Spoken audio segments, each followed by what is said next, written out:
This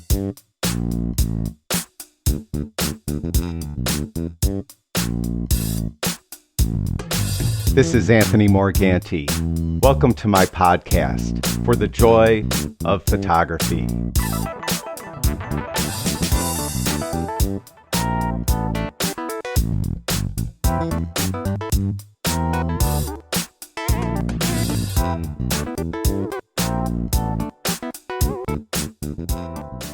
Welcome to this week's episode of the For the Joy of Photography podcast. In this week's episode, I'm going to answer some of your questions. As you probably can imagine, I receive a lot of questions. And very recently in my newsletter, I solicited even more. I asked people to send me questions that I could answer in the podcast. The only requirement was it had to be a question that I could answer with words, as opposed to a question where I have to demonstrate something.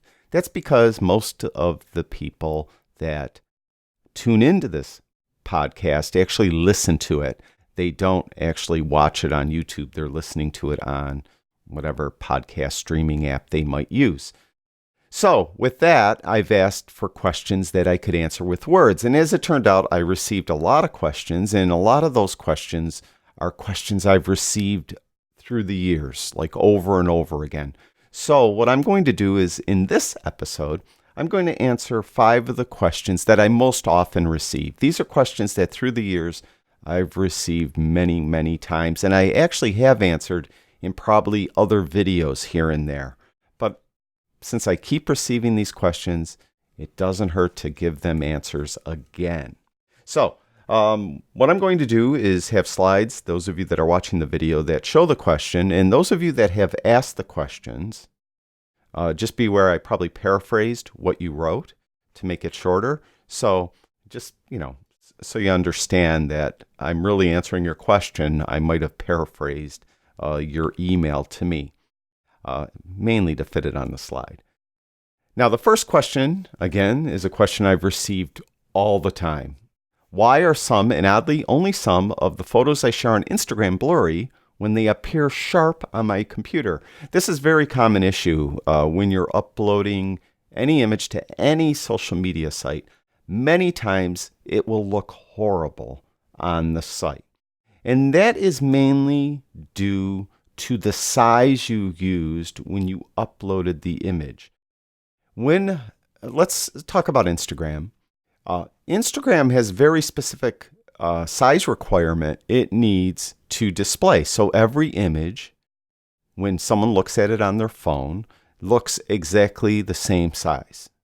So what they do is they resize all the images they receive. So if you send an image to them and it's not the size they want, they're going to resize it. Now, what size do they want? Well, as it currently stands, if you're sending them a square image, it should be 1080 pixels along any of the sides, all right? If it's a horizontal image or a landscape image, it should be 1080 pixels along that long side. So if you're sending them an image that, let's say, is for the, 5,000 pixels on the long side, it's a horizontal image, they're going to downsize it so that when it's presented on someone's phone, it's, uniform in size with everything else. So the point is, whenever they're doing the downsizing or the resizing, it tends to be not as good as if you did the resizing. On the other hand, since they, let's say, on that horizontal image require 1080 pixels along the long side, let's say you upload one that's 800 pixels. Well, now they have to upsize it. And usually upsizing's even worse. It looks worse. So what you should do is resize your images yourself. If it's a square image, make sure it's 1080 pixels along any of the sides. If it's a horizontal image, make sure it's 1080 pixels on the long side. If it's a vertical image, they require that it be in the 4:5 ratio. So make sure you crop it yourself to a 4:5 ratio. And there's a little bit of confusion, but from what I've read, the short side should be 1080 pixels on a vertical image. So crop it to 4:5 and make sure the short side is 1080 pixels. Then when you upload it, they really do minimal modification to your image compared to if you send it less than 10,080 or more than 10,080. So that's why some of your images may look better than others when you upload them to Instagram. If you have an image that is 2,000 pixels along the long side on a horizontal and you upload it, they're going to resize it to 1080. It may look okay. But on the other hand, if you, an hour later, upload an image that's 4,000 pixels on the long side, they're going to resize it to 1080, and they're doing kind of more resizing. They're downsizing that one even more than the previous image. So that one might be the one that doesn't look good.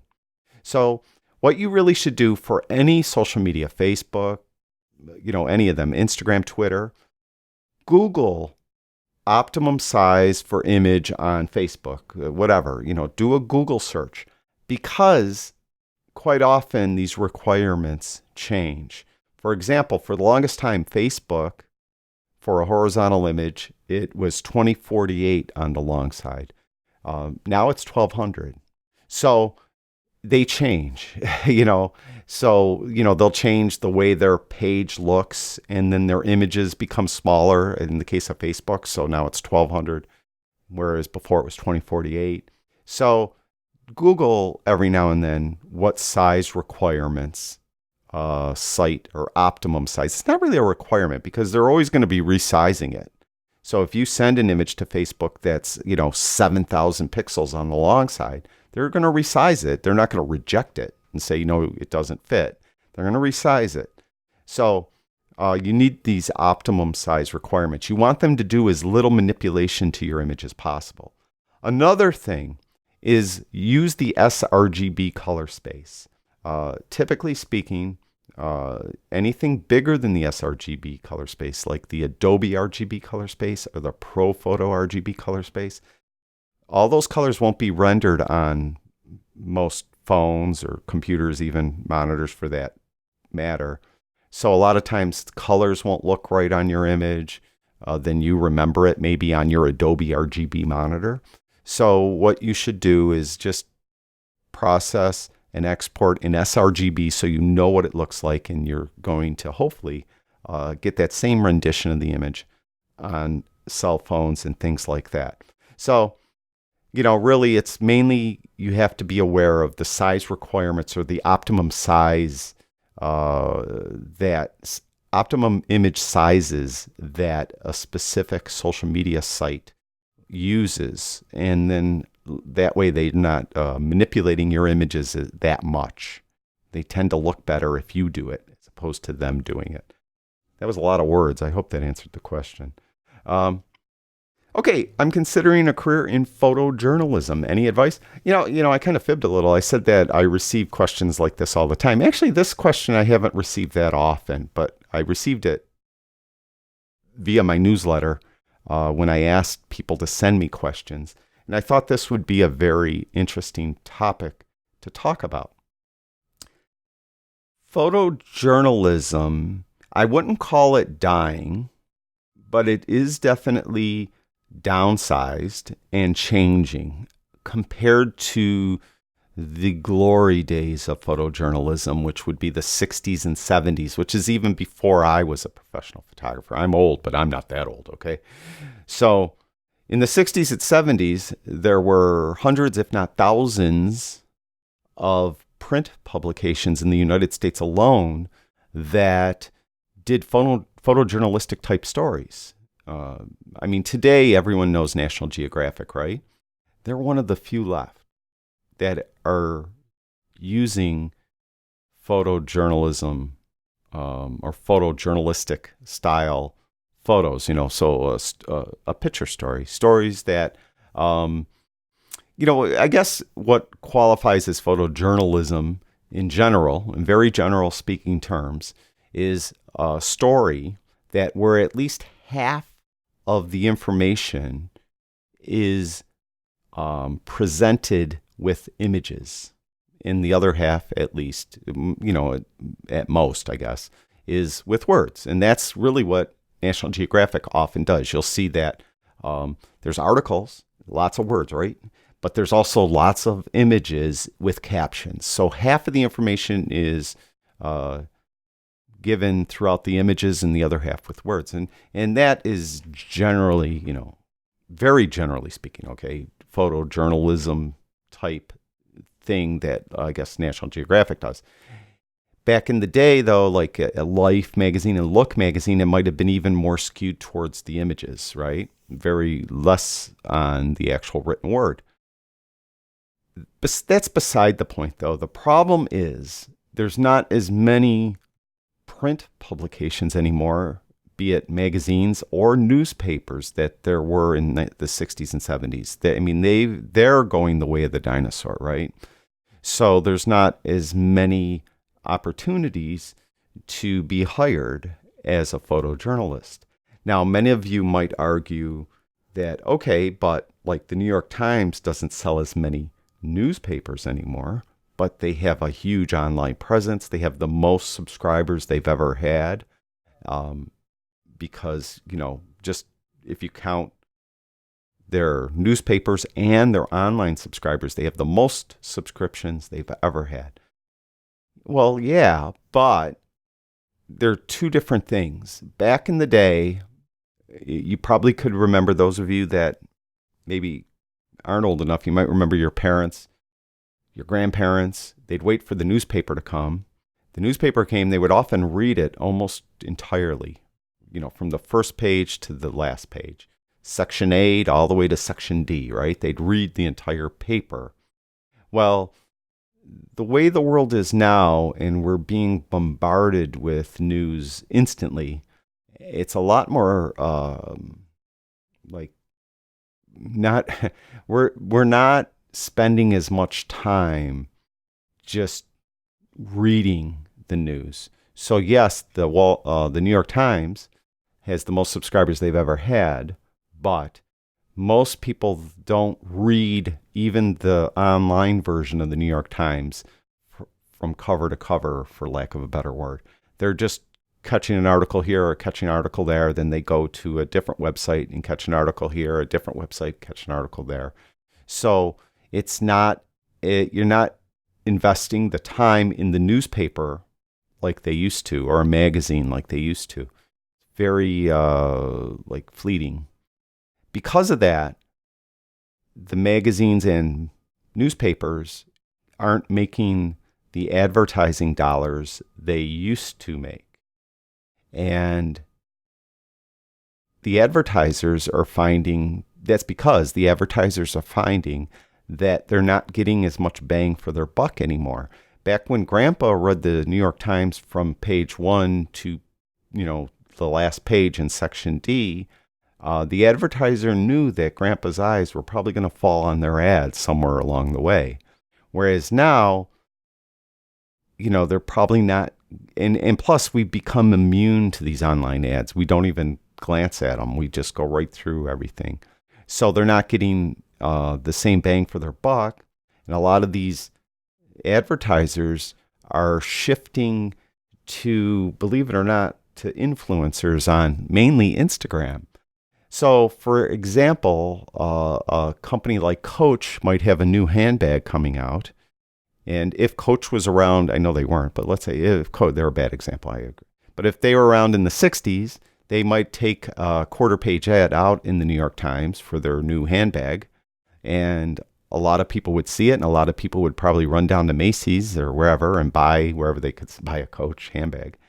I'm showing my ignorance about handbags. But anyway, so they buy the shoulder bag, wherever. Whereas now, Coach could put that online ad on the New York Times website and it barely gets any interaction.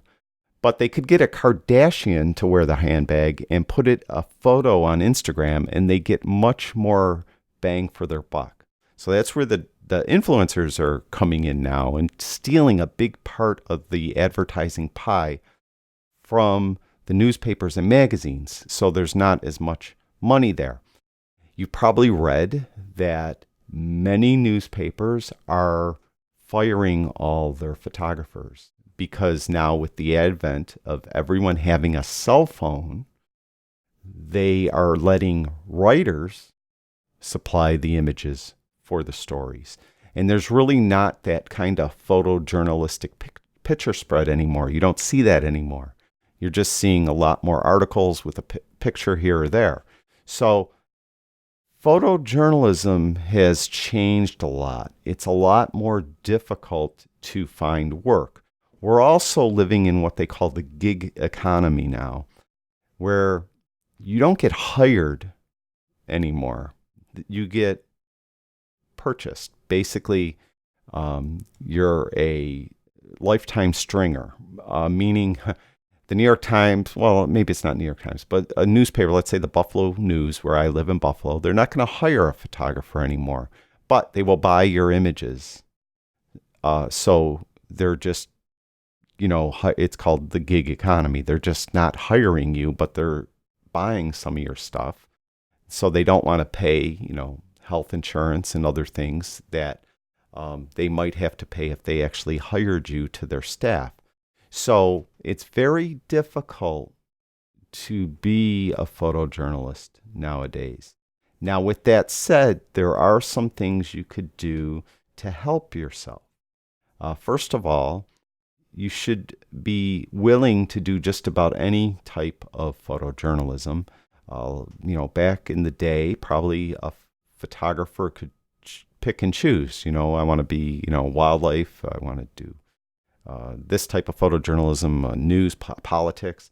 Now you need to do a lot of different types of things. So you might have to cover a political protest one day and then cover a wildlife, something to do with wildlife the next day, and then maybe, something to do with weather another day. So you really have to be versatile in that and willing to cover all those different things. The other thing is you should learn how to shoot and edit video. Nowadays, as I mentioned, this online things going on. They don't. These places, including the New York Times, I keep bringing them up, but anyone, Washington Post, Buffalo News, anyone, they don't just want images anymore. They want video. So if you're out taking photos, if you could even take rudimentary video with your cell phone, that will help because they could share that on social media like Instagram and Facebook and things. So you have to learn how to take compelling video as well as compelling images. Even if it's just with your cell phone, but many cameras now are really having advanced video included in the camera. So you should learn how to do it in camera as well. You should learn how to process video and grade video as well. That will help. A lot of times especially if it's news, the video is needed right away. So if you could do rudimentary video color grading in your phone, you're taking video with your phone and grade the video in your phone, that would be a, tremendous asset to you in your career. So learn video, really, as much as you want to learn photography, learn video. And then find requirements. A lot of times they're going to want, let's say, video for their social media feed, and their social media feed's mainly Instagram. So they're going to want vertical video. But maybe their social media feed is Facebook. They might want horizontal video. So you really have to understand the market too that you're selling to and figure out what they want and then learn how to shoot it. And hopefully that will help you. So, photojournalism, it's going to be tough. I'm not going to pull any punches here. The market is shrinking and it's changing, and for all the reasons I stated. So you have to adapt and you have to be more willing to do a lot of different things. Next question. I'm in a photography rut. Nothing I shoot looks any good, and that is making me less inspired to go out and take any pictures. It's like I'm stuck in quicksand. The more I try, the less progress I make. All of us get into photography ruts. Everyone. I guarantee that the, greatest photographer you could think of has got into a rut. There's a lot of different ways you could deal with it. Everyone is different. It's the psychology. All our psychologies are different. So all of us have different ways of dealing with things and how, what could help us. I can only tell you what often helps me, and that's really two different things. Mainly, if I'm in a photography rut, and I recently was in the longest photography rut I've been in a long time, what I found is if I just put the cameras away and do something else. Sometimes I might have to do something else for a day or two. Sometimes it for a couple weeks. But pretty soon, I start getting the urge to grab the camera and take some photos. So just, clear your mind of photography for a while. Do something else. Do something else creative, if possible, that isn't photography. So even if you're not an artist, you can't paint, you can't draw, you can't, even, stack blocks. You can't do anything at all creative. The only really creative outlet you have is photography. Then still put the cameras away and go to an art museum. Just look at art and admire art. Admire something different that isn't photography. Just go out if you can. Go on hikes and admire nature. The art is all around us, really. And just don't even think about photography if possible. And I found that helps me the most. The other thing you could do is do some different type of photography. Meaning, if you're a portrait photographer and you're all of a sudden every portrait you take looks like crap and you just aren't inspired and you just, don't think anything you're shooting looks good, do something you've never or rarely have done. Macro photography. You haven't done macro photography since you were a kid. Get some macro lenses, macro filters, whatever it takes, and take some close-ups of water droplets on flowers. Something different, right? So if you're a macro photographer, do some portraits. Whatever. If you're a landscape photographer and your landscapes haven't been inspiring you, then do some portraits. Do something different, something that you normally don't do. A lot of times that helps kick you in gear. Recently, I mentioned I was in a really long photography slump, and I actually had to do both of them. I went and I wasn't really inspired. My landscape images stunk. Everything I did, my portraits just looked old-fashioned to me. I thought, I lost everything I've ever gained. I thought it was horrible. So I put the cameras away for a while, and it's hard for me because I teach photography, so I really couldn't get my mind totally out of photography, right? But I wasn't at least taking images anymore of my own. So for maybe a good 10 days, I didn't take a photo at all. But then I started driving. I was driving through a park, and I noticed how they call it Phragmites. It's a type of weed, all right? So this Phragmites, it's a type of weed, big tall grass. I noticed how yellow it was. And it was against a frozen lake, and the lake was kind of frozen gray. And I liked the contrast. So I went home, I got my camera, and I took some photos. And really, the photos didn't look that great. So then I started getting closer to the Phragmites, and I saw how intricately designed, all the little grains of the grass were at the top, right? So I got a macro lens and I started doing macros of the Phragmites, which I don't do. And that kind of kicked me into gear now. I started getting, that's kind of interesting. And I started seeing art. I started seeing the pictures again.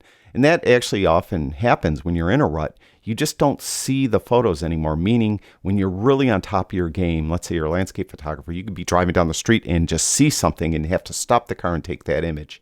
And it's, but when you're in a rut, you're just driving down, looking at the lines on the highway going past. You're not seeing anything.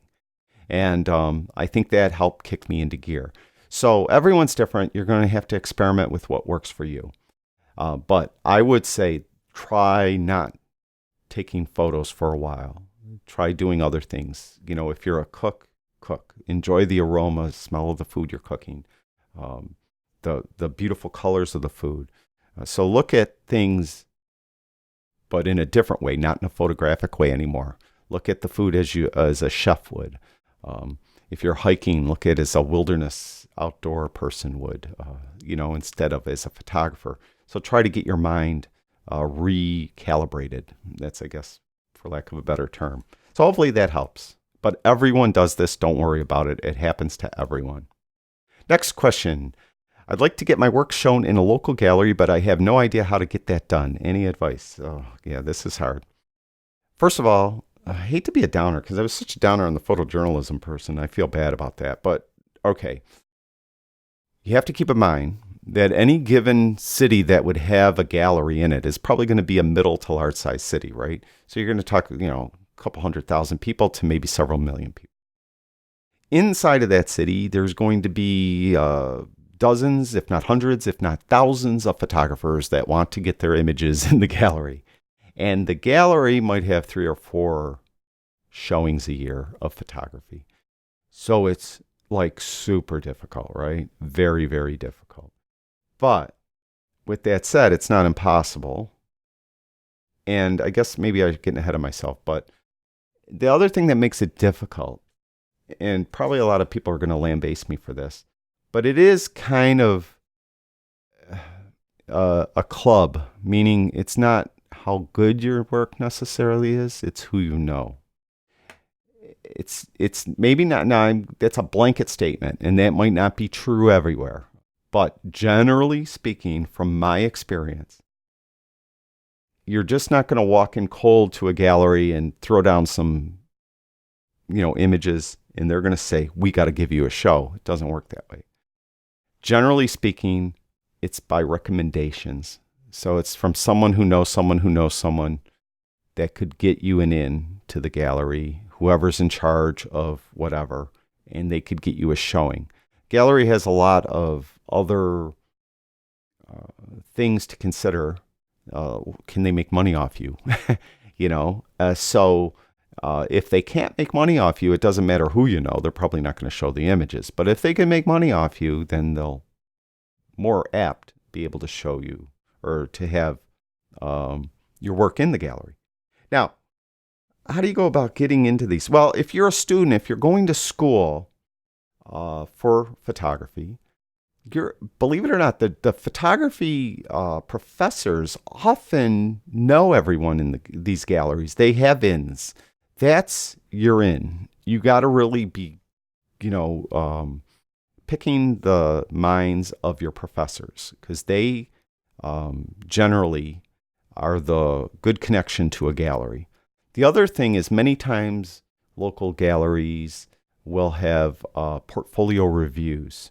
They'll have a number of professional photographers come in and offer portfolio reviews, and that helps you get known to the gallery too, although that will cost you some money, right? So you're going to have to pay for your portfolio review.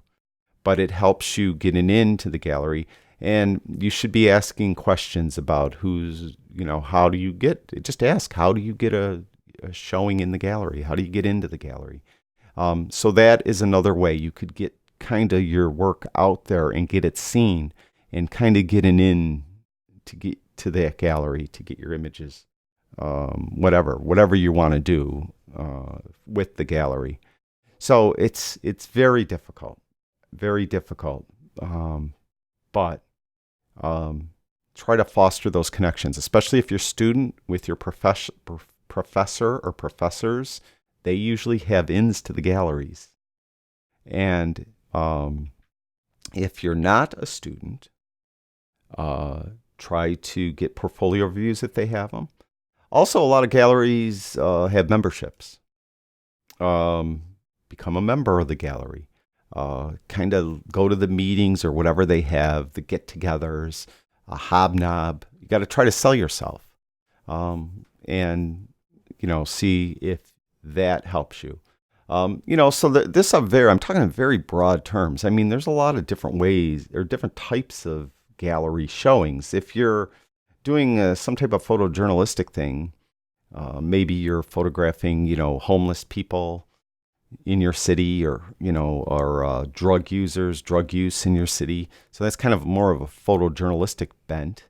Uh, if the gallery doesn't show work like that, you'll never get that work in, right? On the other hand, maybe that's all the gallery shows. And if you're a landscape shooter, you're never going to get your landscape images in there. So you have to really know the market too, and know the gallery and what they like and what they want. So hopefully that will help. Again, I'm sorry to be such a downer on that, but it's very difficult. Would you recommend joining a camera club? Yes. I have a caveat though. Okay, especially if you're a beginner, join a camera club. There's a lot of benefits to camera clubs generally, and again, paint with a wide brush. Not every camera club is equal or the same, but generally speaking, a camera club's going to have a big variety of people that are in it. Meaning, there's going to be some really beginners like you. There's going to be some people more in the middle, and there's going to be some really great photographers in the camera club. And what my experience has been, the really great photographers usually are really willing to help the beginners. So this will really help your development. So yeah, by all means, you're especially if you're a beginner, join a camera club. The other thing, an advantage of joining a camera club, they often will have workshops and seminars and things where they'll bring in an expert in something to talk or to demonstrate something or to show something.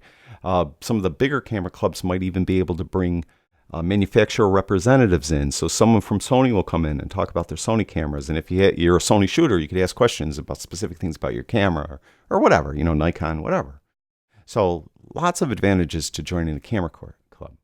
Now, I want to let you know about one thing that you should be aware of and be careful about when you're in a camera club. Sometimes, actually, most often, I've often found with the camera club, it suddenly kind of devolves into this great groupthink, meaning everyone starts doing the same thing. And you start to lose your individuality if you're in the camera club, if you're not careful.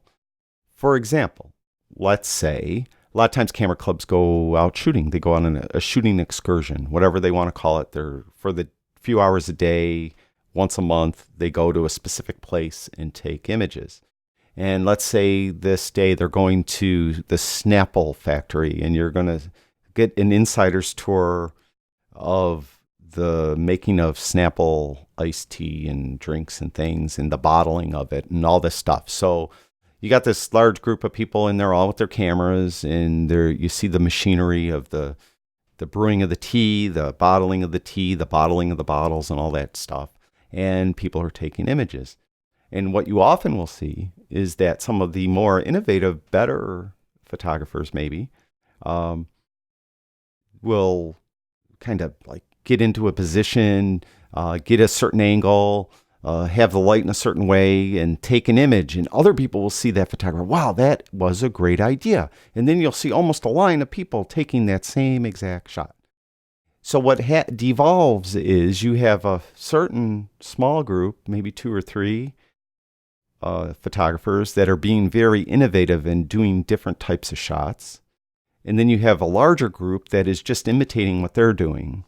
And no one is developing their own photographic eye. They're just copying. And you have to be careful you don't do that. You have to develop your own style, develop your own eye. So if there's, like, let's say 2 photographers that are super innovative, very good, they're kind of leaders of the group, and they're doing specific things, taking shots a specific way, and you're just imitating that, well, maybe if you thought about it and processed the scene in front of you and thought of different things, a way you could exploit the scene in your own voice, you would have done something different that could have been better than what they were doing.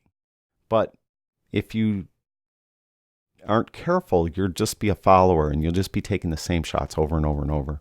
So be aware of that. That is a downside of a camera club.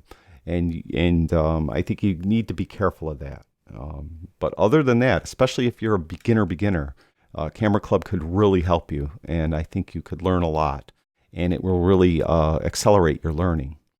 So those are 5 relatively common questions that I often receive. I thought, and they were questions that I can answer with words, and I used an awful lot of words. My apologies. I just want to thank everyone, though, for tuning into the podcast. Recently found out that the podcast is one of the top photography podcasts in Sweden. I'm not sure why in Sweden, but thank you, everyone in Sweden. But other than that, thank you, everyone that watches my videos, that listens to this podcast, that subscribes to my newsletter, all that good stuff. I really do appreciate it. Thank you for watching my podcast, For the Joy of Photography.